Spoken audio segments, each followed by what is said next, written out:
ఒక special request. మీ birthday అయినా, మీ marriage anniversary అయినా, మీ లైఫ్లో ఒక స్పెషల్ డే ఏదైనా సరే, ప్లీజ్ ఒక మొక్క నాటండి, చెట్లని పెంచండి, చెట్లని కాపాడండి.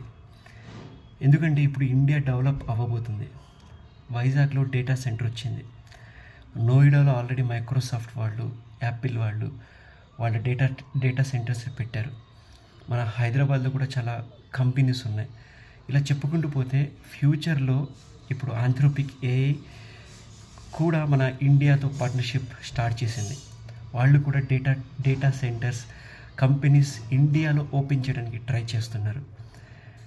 ఇక్కడ డెవలప్ అవుతున్నాం, కానీ ఒక విషయం ఏంటి అంటే నేచర్ని మనం పాడు చేస్తున్నాం. అది అర్థం చేసుకోవాలి.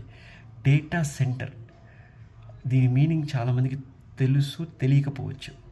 సాఫ్ట్వేర్లో ఉన్న వాళ్ళందరికీ తెలుసు. కానీ మనం రోజు యూట్యూబ్లో కొన్ని లక్షల కోట్ల వీడియోస్ అప్లోడ్ చేస్తూనే ఉన్నాం.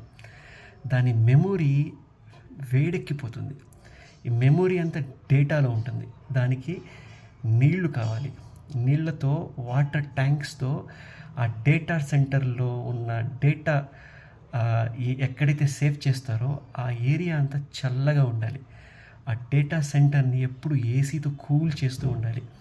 అప్పుడే ఈ యూట్యూబ్ కానీ, ఇన్స్టాగ్రామ్ కానీ, ఫేస్బుక్ కానీ, ఏదైనా సరే మన సాఫ్ట్వేర్ కానీ ఏదైనా సరే ఆ డేటా సేవ్ అవుతూ ఉంటుంది, కరప్ట్ అవ్వదు. దాన్ని అంత చక్కగా చూసుకోవాలి. సో ఇప్పుడు ఇండియాని ఆల్మోస్ట్ మనకు తెలుసు, ఇండియా అంటే డంపింగ్ యార్డ్. ఆల్మోస్ట్ చెత్తంతా ఇండియాకి చేరుస్తున్నారు.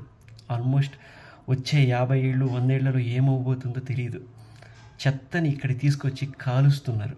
Pollution, almost polluted. హైదరాబాద్కి రండి, ఆల్రెడీ ఢిల్లీలో చూసారా ఇప్పుడు ఎలా ఉందో సిచ్యువేషన్. ఆక్సిజన్తో కాదు, మేము కార్బన్ డైఆక్సైడ్తో కూడా ఇలా పీల్చి బ్రతకగలమని చెప్పేసి వాళ్ళు ప్రూవ్ చేసేసారు. సీరియస్లీ అంత వర్స్ట్గా ఉంది, అంత కరప్ట్ అయింది, అంత పొల్యూటెడ్ అయింది. ఎయిర్ ప్యూరిటీ లేదు.